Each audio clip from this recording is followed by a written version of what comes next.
क्या आपने कभी पूरी जान लगाकर कुछ हासिल करने की कोशिश की हो और फिर भी हार गए हो?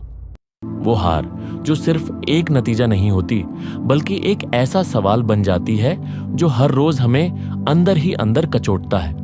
मैं क्यों नहीं जीत सका? लेकिन दोस्त, यहीं से असली खेल शुरू होता है।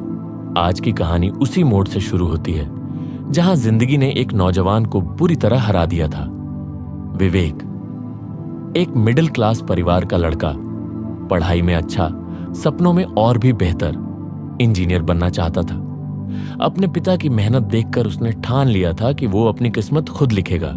वो 12वीं बोर्ड्स में टॉपर बना, फिर तैयारी शुरू की आईआईटी के लिए। दिन रात एक कर दिया, नींद, खाना, दोस्ती सब भुला दिया। लेकिन जब रिजल्ट आया वो फेल हो गया, कट ऑफ से सिर्फ 7 नंबर पीछे। उस दिन विवेक ने खुद से पूछा, क्या मेरी मेहनत बेकार गई? कभी कभी नतीजा ये नहीं बताता कि तुम क्या हो, बल्कि ये बताता है कि तुम्हें कितना और बेहतर होना है। अब 2 रास्ते थे, या तो हार मान ले या फिर 1 साल और लड़ाई लड़े। घर वालों ने कहा, बेटा कोई बात नहीं, बीटेक कहीं और से कर ले, जिंदगी खत्म नहीं हो जाती। लेकिन विवेक जानता था, अगर इस वक्त हार मान ली तो पूरी जिंदगी समझौते में निकल जाएगी। उसने दोबारा तैयारी शुरू की और इस बार सिर्फ किताबें नहीं पढ़ी, खुद को पढ़ा।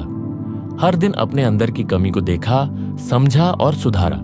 और फिर 1 साल बाद आईआईटी में उसका एडमिशन हो गया।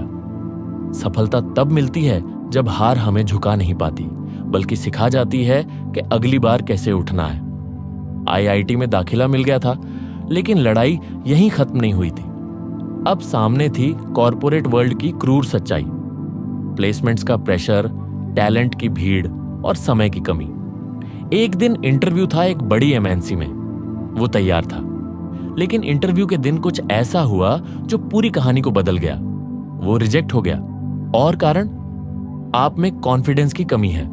उसने कहा, मैंने तो सब कुछ ईमानदारी से बताया था।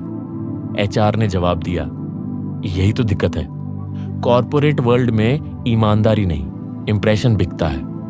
विवेक फिर से टूट गया। दुनिया तुम्हारी सच्चाई से नहीं, तुम्हारी प्रस्तुति से प्रभावित होती है। सीख लो खुद को बेचना, वरना टैलेंट शेल्फ में पड़ा रह जाएगा। इस बार हार ने उसके आत्मविश्वास को तोड़ने की कोशिश की, लेकिन विवेक जानता था यह हार नहीं, एक सबक है।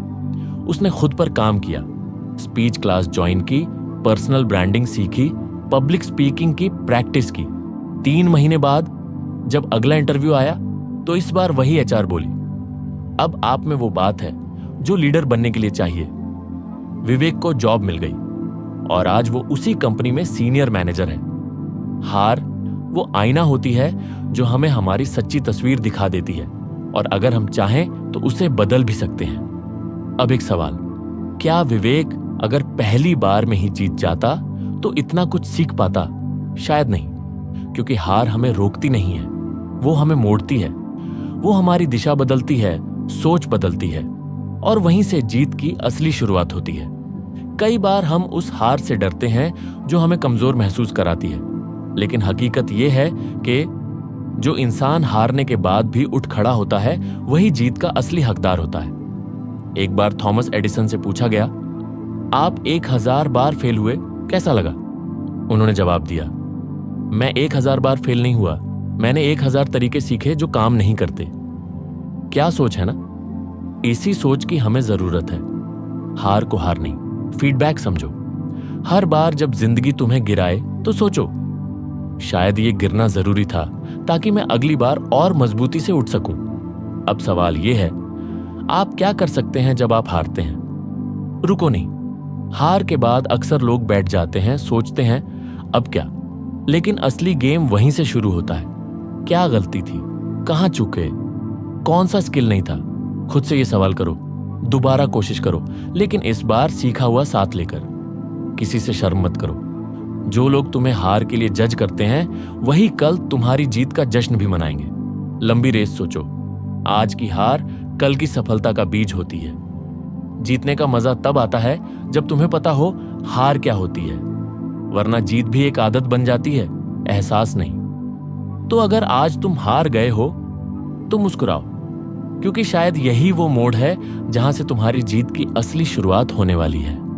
याद रखो, कभी कभी हारना भी जरूरी होता है, क्योंकि वहीं से जीत की शुरुआत होती है। दोस्तों, अगर मेरी बातें यदि अच्छी लगी हों तो मेरे चैनल को लाइक, शेयर और सब्सक्राइब जरूर करें।